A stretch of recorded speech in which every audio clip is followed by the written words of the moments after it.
Hello, everyone, and welcome to the Industry Matters podcast presented by VGM.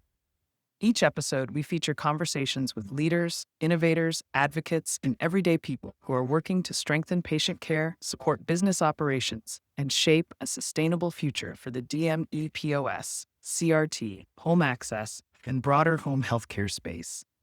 At VGM, we believe that knowledge moves the industry forward. Our goal is to give you real insights you can use, whether that's navigating industry challenges, improving patient care, or strengthening your business. Good afternoon, you two, and welcome to Industry Matters Respiratory Edition. It's a pleasure to have you, Dr. Lance and Bill. If you could just do a quick introduction of yourselves and your roles there at React Health, we'll get started. Surely. Boone, thank you so much for inviting us. So I'm Colleen Lance. I'm the Chief Medical Officer at React Health. I'm Bill Shoop. I'm the CEO of React Health. And Boone, thank you very much for having us and hosting us here at Heartland this year in 2026. This is a special podcast that we're recording here. It's, Tuesday of Heartland here, so we're excited to have you here. And thank you for spending time with our team and our members. It's very much appreciated. We are having a blast. It's a great partnership. It's warm outside, so we've got a lot of fun planned here this evening. So let's get started here. A few questions. Just want to talk about the NIV market, the ventilation market, trends that we've seen over the last year since the LCD or NCD release. Mm-hmm. First one here. Can you give us an overview of what you've seen has changed in the last year in policy and how it's affected vent providers and their patients? I was going to ask Boone, would you mind if I gave just a little bit of a backdrop on the why behind it? Let's do it. Okay. Ventilation has been fairly protected ever since, if you think back to the time of the iron lung with polio. And since that time, the ability to get to a ventilator has been rather protected. But then you had the rise of the bi-level devices, and along with the rise in the high prescribing of those devices, along came the RAD guidelines. But unfortunately, those guidelines didn't make sense, and it became a barrier for both patients as well as providers to be able to get the right patient and on the right device at the right time.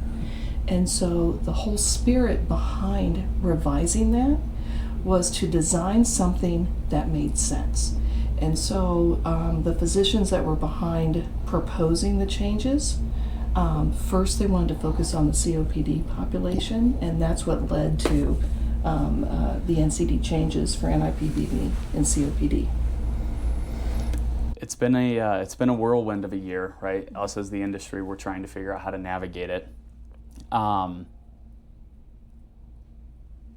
do you, or what have you noticed from the industry in changes, decrease in utilization, anything along those lines? Anytime you have a change, there is this period of adaptation because we just cannot stand change of any sort. So even something that makes sense and you know that the end game is going to be something much better, that initial period is one that frightens people. They're afraid they're going to lose business and that they're not going to know how to navigate and to be able to get patients set up.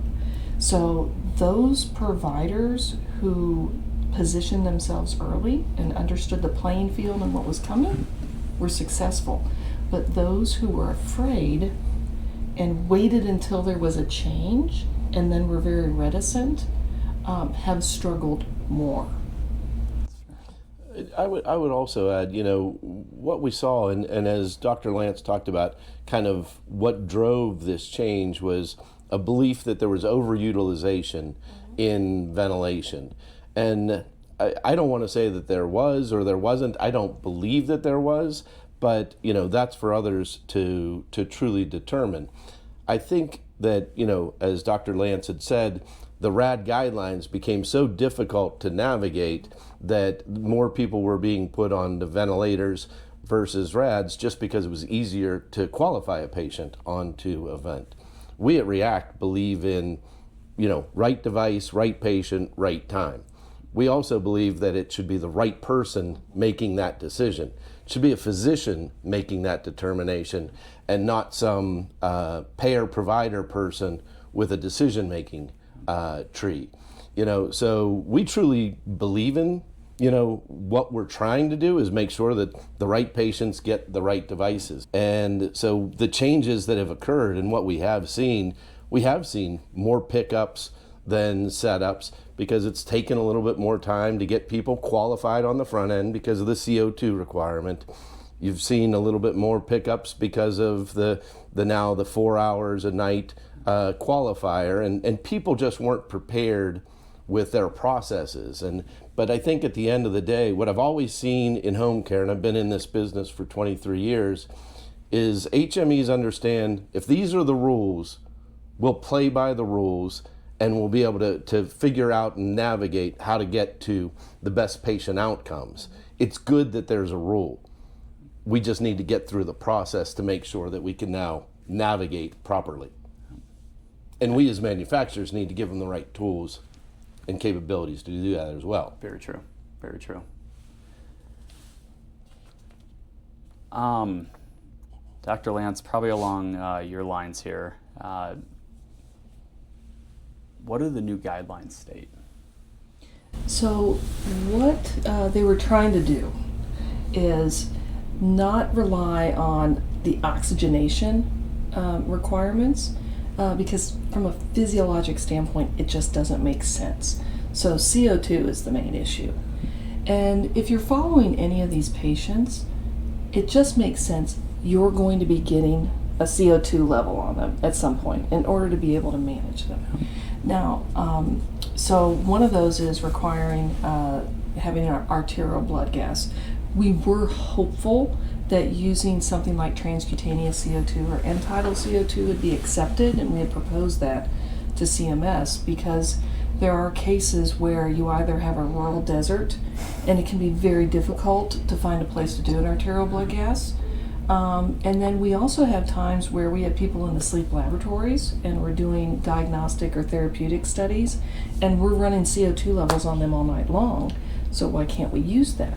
But unfortunately it came out to be solely arterial blood gas. So that was one feature of it. Another feature was being able to track adherence. So the guidelines came out similar to what we have for PAP therapy. So when you look at the HMEs who were very used to dealing with PAP therapy, no problem. They just had to segue into doing this for this population now as well. For those providers who were focused solely on ventilation and oxygen supply and not PAP, this was new. So it's that adaptation to change. Anything from the React side that you've done with your compliance platforms to help identify those patients that are not compliant per the new NCD? There's several things that we've done. First is listening to our customers, and both patients, providers, as well as HMEs. Originally, we had some complaints about reporting not looking standardized. We listened and standardized so that our reporting makes sense. Physicians and medical societies are now clamoring to standardize the verbiage and format in which compliant adherence reports are presented to make an easier workflow. So we've been working on doing just that and ensuring that we've got the data points that providers feel are absolutely necessary in order to care for their patient population. And that is an ongoing process. And then our institute for the React Health Institute has also been working on tools such as our cheat sheet that can be utilized by HMEs when they're doing setups and qualifications for understanding the patient populations. And then thirdly is joint educational efforts with VGM, such as our webinar that we did earlier in the year jointly. I think, the last point that Dr. Lance made is really important because when a change like this occurs, it's not just manufacturers and HMEs that need to understand the change. It's also the prescribers that need to understand the change. And we've had several meetings this week where we've been talking about how do we get the providers or the prescribers to actually understand we're not asking you for documentation because we want to be a pain. We're asking you for documentation because the requirements have changed And therefore, if we don't have these things, we can't set up your patient. So it really is an education of the entire industry that has to occur, because change doesn't happen like that. Now, the requirements can be put in place just like that, and they grade people right away, but until we get to better education overall. And then on the device side, all of our ventilators are connected devices. They're all transmitting data, so we have a better process, and that's what HMEs are really working on right now, is how do we monitor those patients to make sure that they're getting to the compliance that they need to get to. That's another really challenging thing to do, because if a patient hasn't qualified, are you really going to go out there and pick up a vent off of a patient? These patients are benefiting from therapy, whether they're using it 2-3 hours a night versus the arbitrary 4 hours a night. Maybe I shouldn't call it arbitrary, but I would support you in that. Thank you, Dr. Lance. I will call it an arbitrary number. But patients are benefiting whether they're using it 4 hours a night or 2 hours a night. And that's the other thing, is trying to educate those patients on why this therapy is important and why you need to wear it, why you need to maintain that. Because nobody wants to go and pick up a vent off of a patient that's using it. Yeah. If they're not using it at all, I think everybody will go out and pick up those vents. And I'll quote one of our medical board advisors in saying, and for the patients needing ventilation, any use is good use. Yeah, especially when they have such disruptions due to their underlying disease process. Their sleep is disrupted, they have frequent hospitalizations. There are a multitude of reasons why it is not going to be a clean, pretty, at least 4 solid hours straight each 24-hour period. Looking to the future, how do you see NIV being provided to patients? It's the next overall topic. What are you noticing as best practices in the market with some of your customers or HME providers?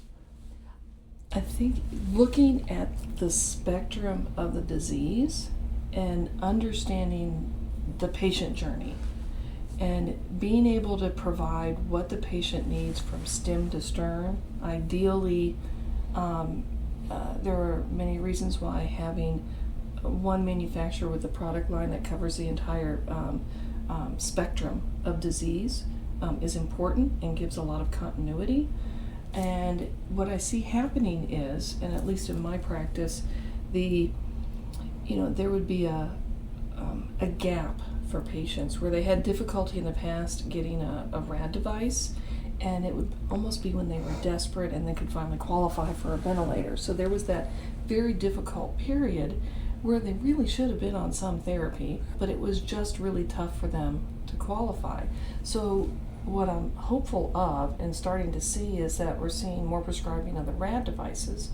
There are some disease processes where, and this is where the future of what CMS is looking at doing, it's not going to stop at COPD. When they do revisions, they're going to go down the line of disease processes. So fast forward to the point where they get to, say, neuromuscular disease. So for that disease population, a lot of those patients end up on 2 devices. And so being able to start them on a RAD device, and and their diseases do not ever get better. And so at the 1-year marker further down the road, and they're usually needing full ventilation, then they end up having the 2 devices. So we're going to see some flexibility in being able to get patients on therapy earlier and have a more continuous journey for them. The one thing I would add to that is I think, it goes back to a lot of the education from HMEs to the prescribers. They're all going to have to build programs that do a better job of assessing the patient on intake, make sure, is this the right patient? Is it the right therapy? And being honest with themselves, being honest with the patients, and then building programs to really monitor those patients and the compliance and the efficacy data and the long-term outcomes of those patients, similar to what they're doing in sleep today. That takes a little bit of time, and I think it's something that people are building. Some people were a little further ahead than others, but that's where we're getting to. I mean, we can talk about, it's got to be about delivering valuable, positive outcomes. That's what we're all trying to do. And you bring up a really good point on the education side of things, because one of the biggest asks we get from providers, as well as some HMEs, is being able to help with supporting the education, because there is a high variability in proficiency when you're dealing with these very complex patients. And then you may have had respiratory therapists who went through RT school, but they may have spent all their time taking care of just basic OSA patients, or they may have been in a hospital setting. And so this is a new world.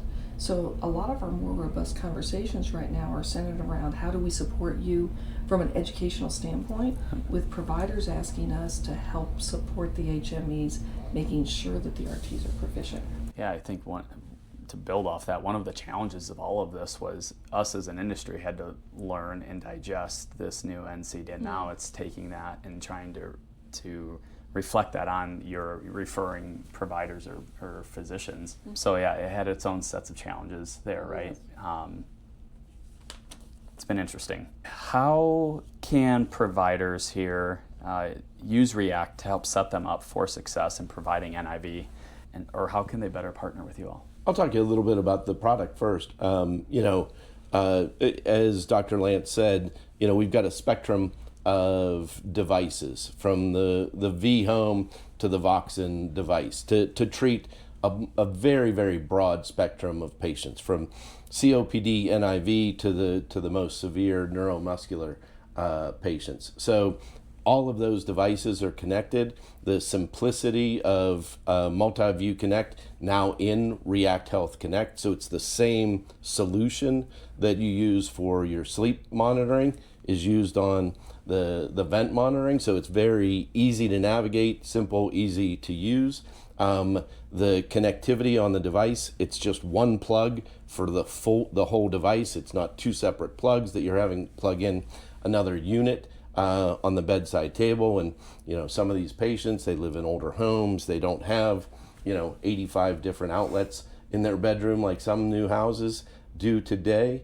So it's the simplicity of the offering.